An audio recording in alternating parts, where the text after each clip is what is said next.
Hello class 7th and welcome to the second chapter entitled The Rise of Christianity. Alright, so this will be page 10 in your notebooks. Now I understand that some of you or maybe most of you may not be having your notebooks. That is why we have attached the pages also of your textbook so that you can follow the pages of your lesson. Now as you have already done the first chapter, which is the rise of Christianity.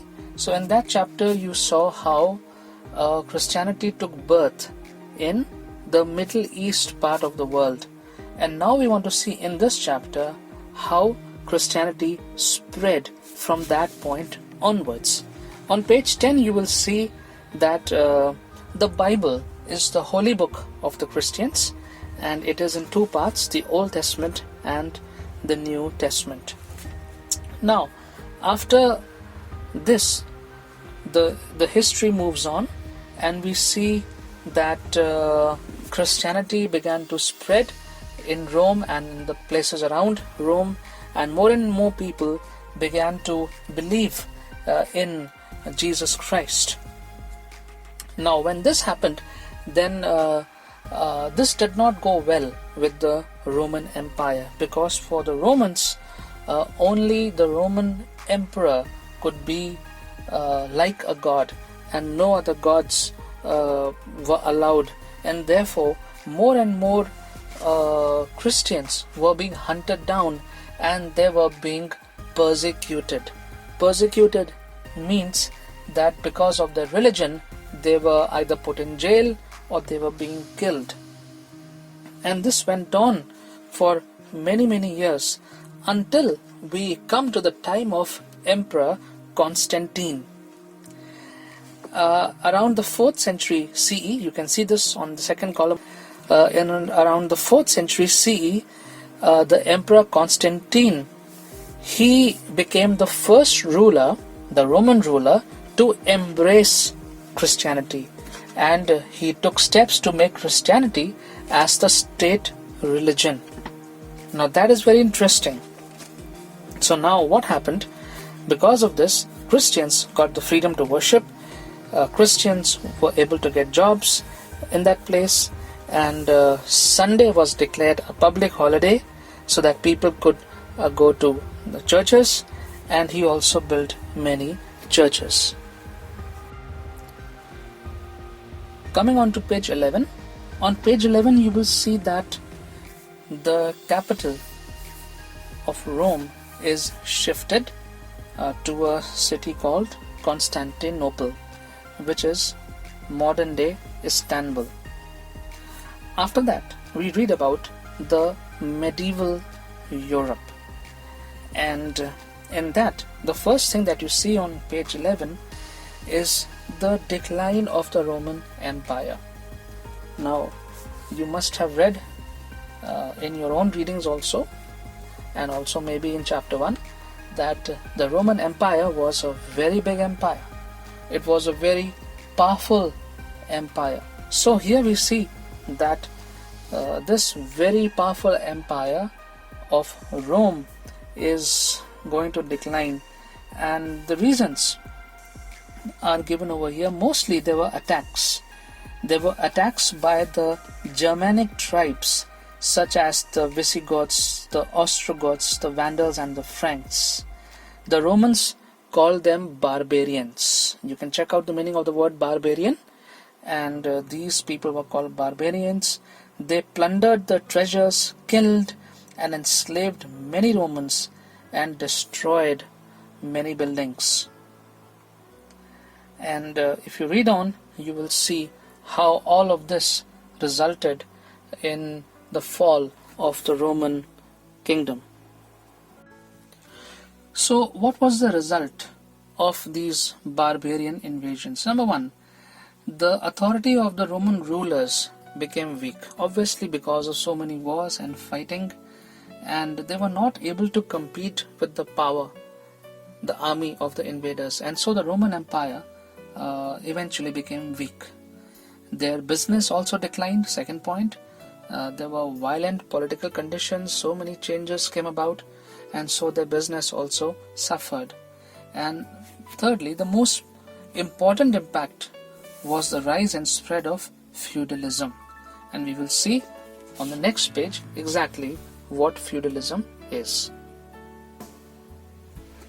So now, after the big Roman Empire fell, there were various kings who had to rule that entire region, and they realized that they will not be able to do it by themselves. So what did they do? The kings granted portions of land to nobles, and in return the nobles promised loyalty and protection. The king became the lord and the nobles became their vassals. Now this system has taken place in almost all the parts of the world, but here we see it happening, that if you see the diagram given at the top, you have the king on the top, you have nobles, you have knights, and then you have the serfs. So of course king was considered as the owner of the land and the country, and nobles were people of good reputation and wealth, and they would take care of ruling portions of the land.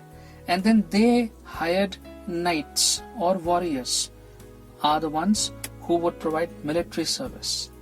And then you had the farmers or the workers called serfs, who would work on the land, and they would produce, they would work, and agriculture was run with the help of the last ones, which is called the serfs.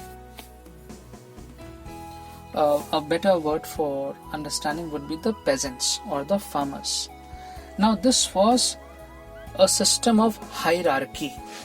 So hierarchy means that you have someone at the top, and then you have someone below that, you have someone below that, and there's someone who has to be at the bottom. And in this case it was the farmers or peasants who were at the bottom, and the king was on the top. This was the rise of feudalism in this part of the world. Now we read further and we come across the heading, the Byzantine Empire. So in about 395 CE, the Roman Empire was split in two, the Western Roman Empire and the Eastern Roman Empire. The Western Roman Empire declined in the face of repeated barbarian invasions. The Eastern Roman Empire, known as Byzantine, survived for another 1,000 years, and the capital was Constantinople. Now this Byzantine Empire, which survived, they were able to exploit the trade routes between Asia and Europe, and they became very rich. And over here, new laws, and there were churches, and this part of Europe was really flourishing and doing very well. But again, as we say, history repeats itself. It was time for this kingdom also to become weak, and there were attacks from Goths, Huns, Vikings, Arabs, Normans, and by 1453 the Byzantine Empire was nothing more than an empire in decline, surrounded by only smaller villages. It was then that it was attacked by the Ottoman Turks. They captured Constantinople in 1453, and the Byzantine Empire came to an end. The Ottomans made Constantinople as their capital. Now, as we move on from this point, we come to the 11th century, and a very important title is given on page 13, and that is the Crusades.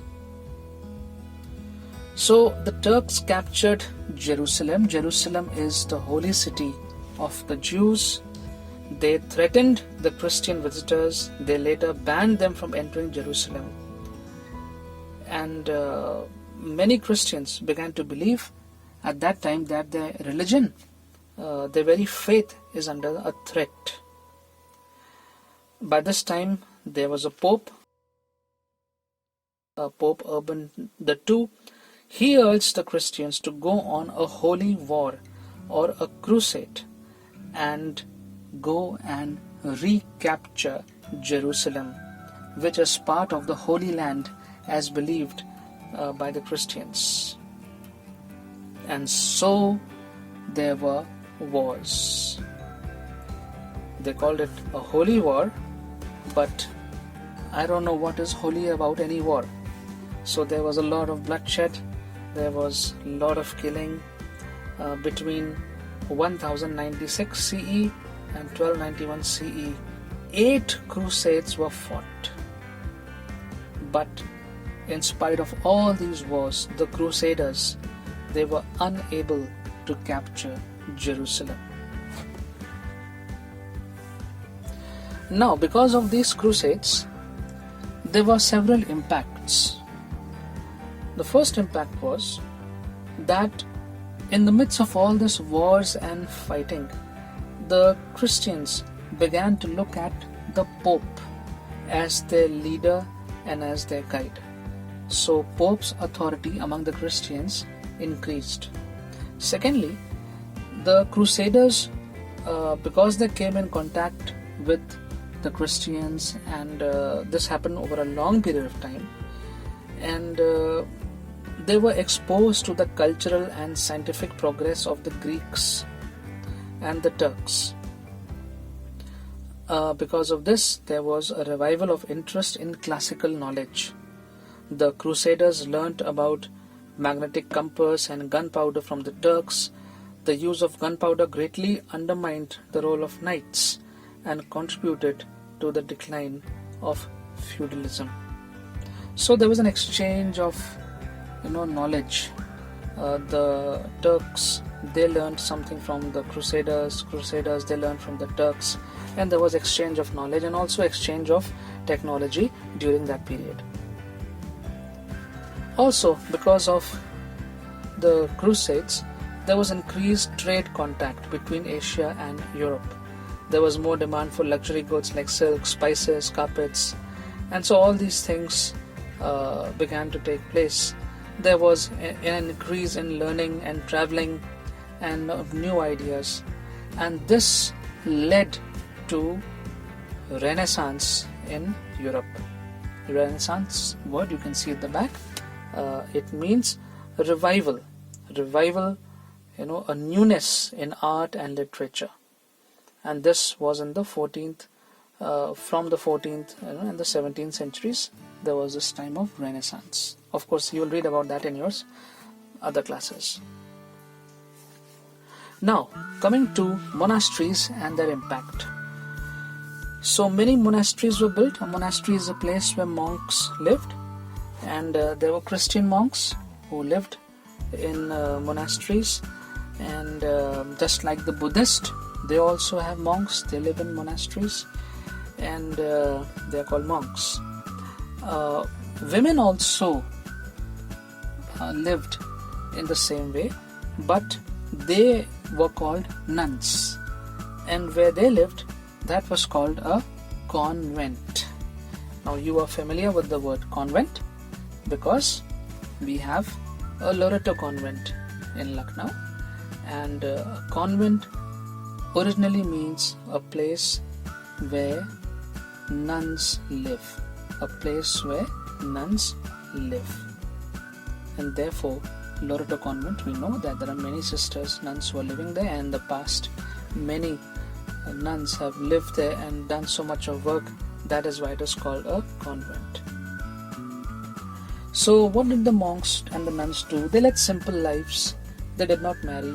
They did not hold worldly possessions. They offered prayers to God, and they served the people.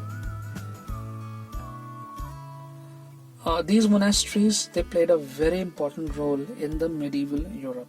How? They were the centers from which Christianity spread to other regions. Monks traveled far and wide to spread the message of Jesus Christ. Monasteries were centers of learning. Monks studied Latin and hand copied books, they were called manuscripts. You know what manuscripts are, right? And then monasteries served the people. They were guided by the motto service to society. And so by all these ways, the monasteries were an important they played an important role at that time for the spread of Christianity, and also for providing service to the people at that time. So that was this chapter in a nutshell. Students, you will have to do a lot of reading on your own, and whenever we are back together, of course we will go through it again. But for now, with the help of this explanation that I've given to you, and also the assignments that have come to you, you please put the two together and please try to read and understand this chapter. At the back of the chapter you have exercises, and of course all that has been told to you in the assignment. And in that assignment, you please follow everything step by step. Thank you.